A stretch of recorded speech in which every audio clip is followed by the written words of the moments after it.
수천 년 편찬된 대동기문이라는 역사서에는 세종대왕의 5번째 아들인 광평대군이 바로 이 생선가시 때문에 어이없는 죽음을 맞이했다고 기록되어 있는데요. 이런 사고는 최근까지도 이어져 실제로 지난 2009년엔 건강했던 40대 남성이 이 생선가시가 목에 걸려 사망하는 사고도 있었습니다. 특히 우리가 자주 먹는 생선 중에는 고등어, 삼치, 우럭, 대구 등이 다른 생선에 비해 가시가 크고 단단하기 때문에 잘못 삼킬 경우 식도에 박히기 쉬운데, 이렇게 단단한 가시가 목에 걸리게 되면 대부분의 사람들은 일단 가시를 빼내기 위해 저마다의 방법들로 애를 쓰게 되죠. 이때 가장 많이 시도하는 것이 다양한 민간요법입니다. 자, 그렇다면 과연 사람들은 목에 가시가 걸렸을 때 주로 어떤 방법으로 가시를 빼고 있을까요? 그냥 고기나 밥을 많이 먹어서 밥을 통째로 삼켜요. 물 마시거나 밥 먹거나 참기름으로 이렇게 가볍게 넘겨주는 그런 방법. 식초 먹으면 기름 같은 거 미끄러운 거 먹으면 내려간다 그래서 먹어본 적 있어요. 그렇다면 사람들이 많이 하고 있는 이런 다양한 민간요법들이 실제로 가시를 빼내는데 정말로 효과가 있는지 지금부터 실험을 통해 직접 확인해 보겠습니다. 자, 지금 보시는 것은 사람의 식도와 가장 흡사한 돼지 식도입니다. 먼저 돼지 식도를 펼쳐 여기에 우리가 즐겨 먹는 고등어 가시로 식도를 한번 찔러 보겠습니다. 생선 가시로 식도를 찌르자 마치 바느질 나듯 가뿐하게 식도를 뚫고 지나가는 모습. 생각보다 훨씬 쉽게 생선 가시가 식도를 뚫습니다.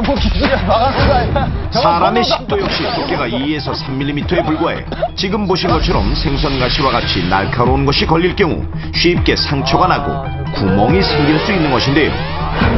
자, 그럼 지금부터 가시가 목에 걸린 상황을 가정해 돼지 식도에 큼직한 고등어 가시를 걸리게 한 후 여러 가지 민간요법을 시행해 보겠습니다. 먼저 가시가 걸렸을 때 물을 마시는 것은 어떤 효과가 있을까요? 가시가 걸려있는 식도에 물을 부어 보겠습니다. 그러나 아무 변화 없이 꿈쩍도 않는 생선가시. 자, 이번에는 물보다 미끄러운 참기름을 부어보겠습니다. 그러나 참기름만 고요히 식도를 통과할 뿐 식도에 걸린 가시는 꿈쩍도 하지 않습니다. 그렇다면 많이들 가시를 녹인다고 알고 있는 식초는 어떤 효과가 있을까요? 시중에 파는 사과 식초를 쭉 부어보는데, 하지만 가시를 녹이기는커녕 오히려 식초의 강한 산성 성분이 애꿎은 식도만 자극해 식도에 그대로 박혀있는 가시. 자, 그럼 이번에는 사람들이 가장 많이 하는 민간요법인 밥을 삼키는 것의 효과를 확인해 볼 텐데요. 과연 밥을 삼키면 정말 가시가 내려갈까요? 밥을 한 숟가락 꿀꺽 삼키는 상황을 가정해 실험맨이 식도 안으로 밥을 한 덩어리 밀어 넣습니다. 아래에서 살펴보자 밥이 가시를 그냥 통과하고 마는데요. 이때 밥에 밀린 가시가 식도를 뚫어버립니다. 다시 한번 살펴보니 밥이 가시를 통과하는 순간 이렇게 가시가 식도 벽을 뚫은 것을 볼 수 있습니다. 내부의 모습을 자세히 보니 밥 때문에 밀려 내려간 생선 가시가 이렇게 식도 벽을 긁으며 상처까지 낸 것을 볼 수 있었습니다. 사람의 식도는 그 두께가 약 2, 3mm로 매우 얇습니다.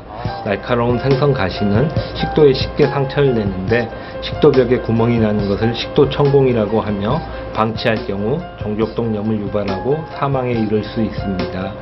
생선을 드신 후 목이나 가슴 부위에 이물감이나 통증이 발생했을 때 민간요법에 의존하지 말고 곧바로 병원 진료를 받는 것이 현명합니다. 이처럼 목에 가시가 박혔을 때 밥과 같은 덩어리 음식물을 삼키게 되면 가시가 식도벽을 쭉 긁어내리면서 상처를 내거나 심하면 식도가 찢어지기도 하는데, 지금 보시는 것이 바로 실제로 생선가시가 목에 걸려 식도에 구멍이 생긴 환자의 내시경 사진입니다. 자, 그렇다면 식도에 구멍이 생기는 것이 대체 왜 위험한 것일까요? 우리 몸은 음식물 섭취와 소화에 관계된 기관 이외에는 모두 무균 상태를 유지해야 하는데, 만약 생선가시에 찔려 식도에 구멍이 나면 염증이 생기게 되고 바로 이 염증이 식도에 생긴 구멍을 통해 다른 기관으로 전이가 되는 것이 문제. 특히 식도는 폐, 심장과 밀접한 위치에 있고 대동맥과 부정맥 등 중요한 혈관에 둘러싸여 있기 때문에 식도에 생긴 염증이 혈관을 타고 온몸으로 퍼져